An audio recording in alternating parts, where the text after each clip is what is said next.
많은 성도들에게 그리 잘 알려져 있지 않은 이 미가서는 한 가지 주제가 있습니다. 그 주제는 바로 주와 같은 신이 어디 있으리까 라는 주제입니다. 미가서 7장 18절에 나와 있는데요. 주님과 같은 신이 어디 있습니까? 라고 묻는 거죠. 과연 하나님과 같은 신은 세상에 어디 존재하느냐 라는 겁니다.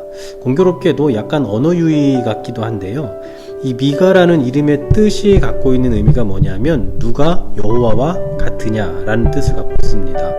그러니까 미가서 7장 18절에서 말씀하고 있는 주와 같은 신이 어디 있으리까 라는 그런 의미와도 같죠. 누가 여호와와 같냐, 세상에 여호와와 같은 그런 신이 어디에 존재하느냐라는 그런 의문을 제기하는 어떤 그 말씀이 바로 이 미가서에 기록되어 있습니다. 그러므로 우리가 이 주제만을 가지고도 미가서가 무엇을 말하고자 하는 건지를 어느 정도 파악해 볼 수가 있겠죠. 그렇다면 미가서의 좀 배경을 좀 살펴볼게요. 먼저 시대적인 상황을 좀 대외 혹은 대내적으로 좀 살펴볼까 합니다. 미가서가 기록된 시기는 학자들마다 좀 의견이 분분한데요. 보통 좀 그것을 전부 종합해서 대략적으로 추측을 해보면 BC, 그러니까 주전 735년에서 701년경 정도로 주로 봅니다.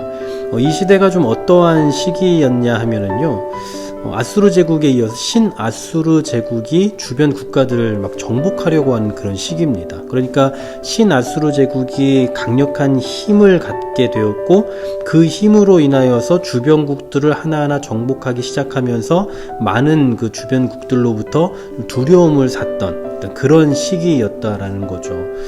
그리고 또 이 시기는 남유다가 멸망하기 150여 년 전입니다. 그러니까 남유다는 지난번에도 우리가 생각해봤던 것처럼 주전 586년에 멸망한단 말이죠. 그런데 586년에 비해 지금 735에서 701년 정도니까 멸망하기 한 150여 년 전 정도였다라는 거죠. 그럼 북이스라엘은 언제 멸망했습니까? 그보다 훨씬 빨리 멸망했잖아요. 722년이란 말입니다. 그래서 미가서가 기록되던 그 시기였던 735에서 701년경은 바로 북이스라엘이 멸망하기 바로 직전 혹은 멸망 당시, 그리고 멸망을 하고 나서 바로 직후 어떤 이 시기가 다 끼어 있다라고 볼 수 있습니다. 다시 말하면 이 미가서는 북이스라엘이 멸망하기 전후를 배경으로 하고 있다라는 거예요.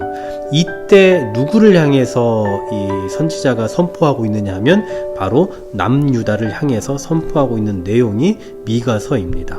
그러니까 형제 국가가 멸망하기 전과 그리고 멸망한 이후의 그 모든 장면들을 담아서 현재 이 미가가 살고 있는, 또 미가가 속해 있는 이 남쪽 유다 백성들에게 그것을 경고로 삼아서 선언하고 선포하고 있는 그 말씀이 바로 미가서다라고 볼 수 있는 거죠.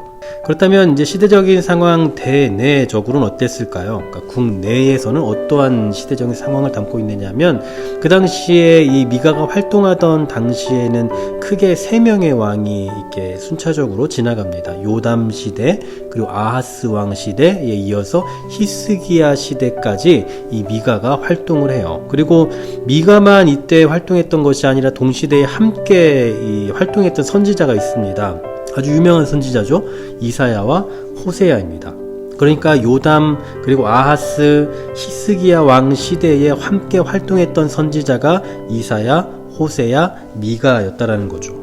이때 백성들의 상황이 어땠는가를 보면은요, 그 당시에 이 지도자들은 아주 권력을 엄청 남용했다라고 기록하고 있습니다. 그러니까 자신들의 권력을 남용해서 가난한 자들의 것을 착취하고 억압하는 일들이 아주 비일비재하게 일어났던, 다시 말하면 그 당시의 시대적인 상황을 권력자들이 혹은 지도자들이 자신의 권력을 남용해서 사람들을 억압하고 괴롭게 했던 시대라고 말할 수도 있었다라는 거죠.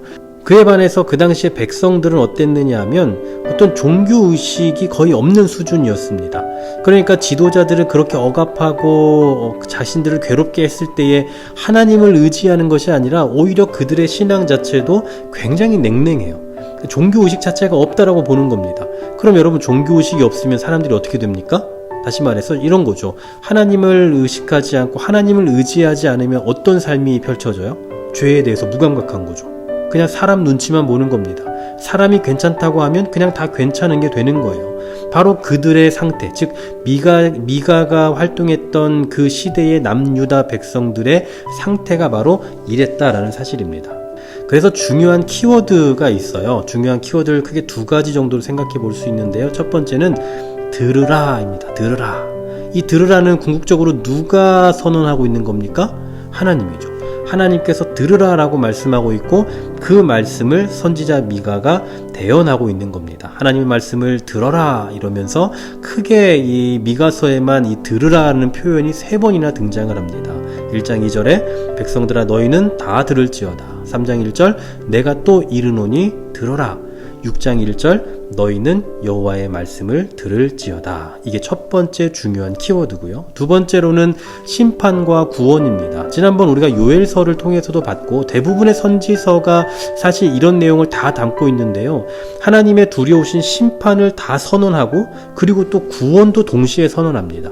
미가서는 참 재미있는 게요. 이게 반복적으로 하나의 사이클을 이루면서 계속해서 반복적으로 선언되고 있어요. 예를 들면 심판이 선포되고 있으면 그 다음에는 다시 구원이 선포되고 다시 2장에 들어가면 또 심판이 선포되고 또 구원이 선포되고 그 다음에 3번째 장에 들어가면 또 다시 심판이 선포되고 구원이 선포되고 다시 말하면 하나님께서는 심판도 선포하실 수 있고 구원도 선포하신다. 즉 하나님은 심판하시는 하나님이기도 하고 구원하시는 하나님이기도 하다. 그러니 어떻게 해야 된다는 겁니까?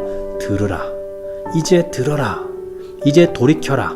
종교심이 없고 또 죄에 대해서 무감각해져 버린 백성들아, 권력을 남용해서 또 약한 자들을 짓밟는 지도자들아, 이제 하나님께로 돌아서라.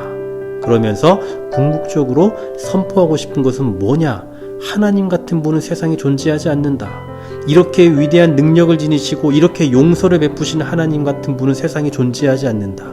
누가 여호와와 같으냐? 바로 이것을 말하고 있는 것이 미가서입니다.